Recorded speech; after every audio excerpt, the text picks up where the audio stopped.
Hoy vamos a meternos de lleno en un tema súper interesante, los fármacos antiepilépticos. ¿Qué son exactamente? Pues son esos medicamentos diseñados para, digamos, calmar las tormentas eléctricas que se producen en el cerebro. Vamos a ver cómo narices lo consiguen. ¡Empezamos!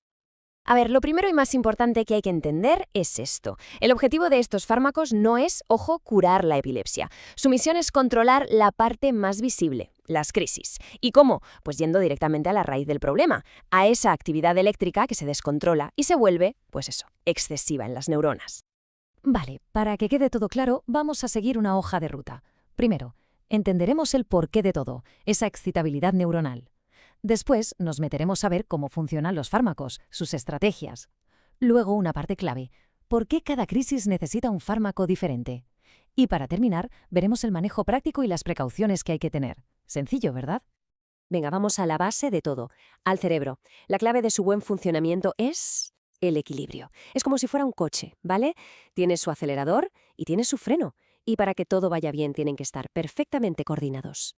Y aquí tenemos a los dos protagonistas de esta historia. Por un lado, el glutamato. Ese es nuestro acelerador. Es el que le dice a las neuronas, venga a funcionar. Y por otro lado, tenemos el GABA. Este es el freno, el que dice, tranquilidad, vamos a calmarnos. ¿Qué pasa en una crisis epiléptica? Pues que es como si el acelerador se quedara pisado a fondo y los frenos fallaran. El resultado, una auténtica tormenta eléctrica en el cerebro.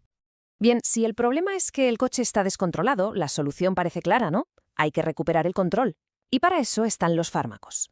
Pero no todos lo hacen de la misma manera. Cada uno tiene su propia estrategia para restaurar ese equilibrio perdido. Vamos a echar un vistazo a las 4 más importantes. La primera estrategia es, básicamente, cortar el problema de raíz. A ver, para que una neurona dispare esa señal eléctrica, necesita abrir unas compuertas, los llamados canales de sodio. Pues bien, fármacos como la carbamazepina o la fenitoína lo que hacen es actuar como porteros de discoteca. Cuando ven que las neuronas se están poniendo demasiado nerviosas y abren esos canales sin parar, van y los bloquean. ¡Pum! Se corta la comunicación excesiva y se frena la crisis. Segunda táctica, si el acelerador va a tope, ¿qué podemos hacer? Pues pisar más fuerte el freno. Y eso es justo lo que hacen estos fármacos, potencian el GABA, nuestro freno natural. Lo pueden hacer de varias formas. Por ejemplo, las benzodiapinas hacen que el freno sea más potente, más sensible. Otros, como la gabapentina, evitan que el GABA se gaste tan rápido, o sea, mantienen el pie en el freno durante más tiempo. Y luego está el valproato, que es una pasada, porque no solo mejora el freno, sino que ayuda a fabricar más líquido de frenos. Y nos quedan otras dos formas de abordar el problema, que son como el plan C y el plan D. Una opción es ir a por el acelerador directamente. En lugar de potenciar el freno, lo que hacemos es quitarle fuerza al acelerador. Fármacos como el topiramato hacen justo eso, le bajan los humos al glutamato.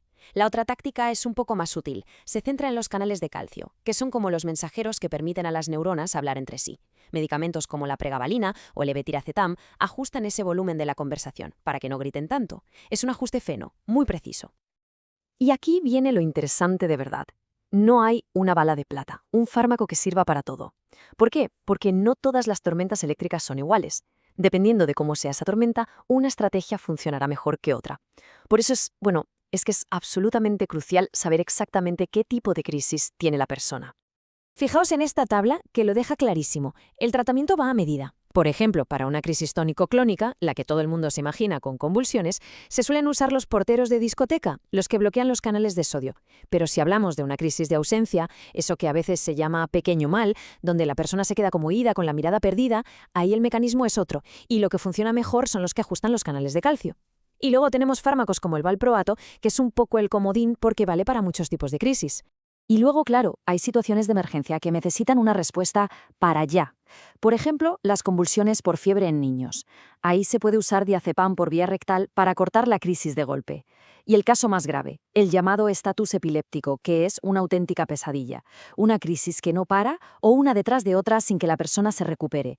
Eso es una emergencia médica. Y hay que actuar con todo. Fármacos por vena para meterle un frenazo masivo al cerebro y parar esa tormenta como sea. Vale. Hemos visto la teoría, ahora vamos a la práctica. Porque una cosa es saber cómo funcionan y otra es usarlos en el día a día. Y esto es delicado, ¿eh? Hay que tener mucho cuidado con las complicaciones y sobre todo con las interacciones. Vamos a ponernos en una situación real, una que puede dar mucho miedo. Una persona sufre una crisis, por ejemplo, en la silla del dentista. ¿Qué hacer? Lo primero y más importante, calma y seguridad. Hay que quitar cualquier instrumento de la boca inmediatamente. Se puede colocar algo blando para que no se muerda la lengua o los labios. Paso 2, importantísimo, girarle la cabeza de lado. Esto es vital para que pueda respirar bien y no se ahogue.